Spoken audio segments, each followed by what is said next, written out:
Hello everybody, here we are today talking about the Colorado Avalanche, the fact that they are still winless after 4 games and just getting into all of that. So before we get started, please make sure to subscribe if you're new to me or hockey, whatever the case may be. That being said, let's get on into it. So the Avs are a team that has won 50 or more games in each of their past 3 seasons and are a side that's been competing not only for the division but for the President's Trophy. They're a team that's supposed to be near the top of the NHL standings, not at the bottom, and that's exactly where they sit at the moment, the bottom of the NHL. And it feels very weird because earlier in the week I did a video covering 3 teams that have got off to the wrong start for the season, and the Avs were one of those teams, shockingly I know. But since then, seems like they haven't really got the memo that they're supposed to go out there and win, and I expected them to be alright, but we are kind of talking about them yet again, which kind of indicates things are not okay. And we get to talk about what exactly has gone wrong for this team during this run. I think a big thing is the fact that they are playing from behind.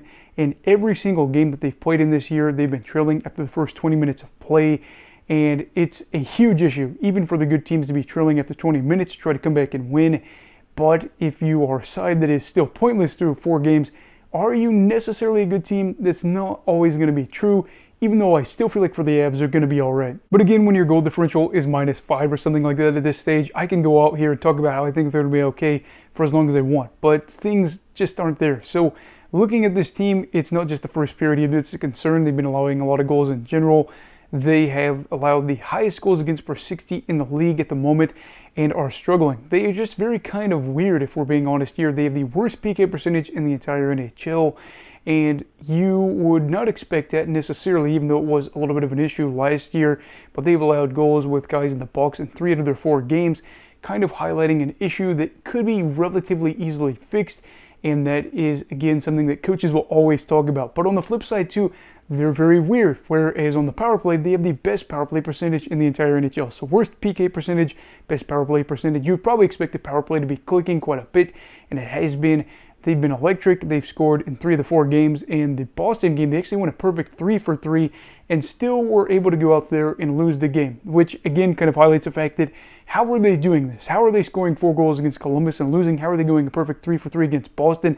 Well, it's because they've allowed 5 goals or more in every single game. And even the Boston game where that 5th goal was an empty netter, and that's not really a time for Colorado fans to come out and say, well, technically that was an empty netter. They aren't going to say that, but it's just something where some people say, well, that's a moral victory. It's not. And I think what's crazy is you're probably wondering, are the Stars underperforming? What's going on here? No, they really aren't. Cale Makar is looking great through the start of the year. He has got 8 points through his first 4 games, 1 goal, 7 assists, and has been part of their top-end talent that's been producing. Cale Makar is one of those players like Mikko Rantanen and Nathan MacKinnon that are just going to go out there and produce. And even though they've been outscored when Makar's been out there in these circumstances, the offensive chances are just absolutely favoring Colorado in these cases. He's got 3 multi-point nights, and just again kind of highlights how things are just a little bit bizarre to kick off the season for this team, because before you would say, yeah, the Stars are good enough to be able to get this team wherever they want to go, or right now you're saying they can continue to score all they want, but they still might go out there and lose games, which is really concerning considering the fact that they have paid a lot of these guys on long-term deals, and you say, is this actually going to be a year where things start to implode out of nowhere to be that team that is shockingly bad? And my answer is, I don't really know. I think that there are a variety of things that have gone wrong for this team. They have not had a lot of luck going their way for a minute.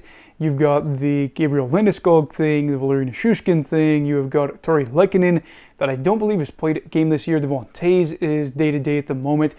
Things are very bizarre because you imagine if Nichushkin was there, if Landeskog was there, if Toews was there, if all these guys were there, you probably wouldn't be hearing a lot of these concerns. And again, kind of circles back to some things talking about the Avs and then Georgiev. I kind of get that, but at the same time too, help your goalie out, especially when you've got guys in the box, and it's kind of been a big issue at the moment. It should be about pride and trying to improve your PK percentage. And I know these guys are an organization that pride themselves on being good. MacKinnon will yell at players for eating cookies and whatnot, having a bad diet. So I'm not saying there is a lack of leadership, more so that they just got to find a way to buckle down. Maybe a goalie change is necessary. I do think you could probably go out there and pull Georgiev. I'm not as concerned about him getting starts. Again, he's not locked into a big deal or a long deal. He could possibly walk and they could find somebody else at the end of the season, but they need to have a renewed sense of urgency to try to go out there and win before things really slip away from them. Now, there is good news. The next 6 games that they play are against teams that didn't make the playoffs at all last year.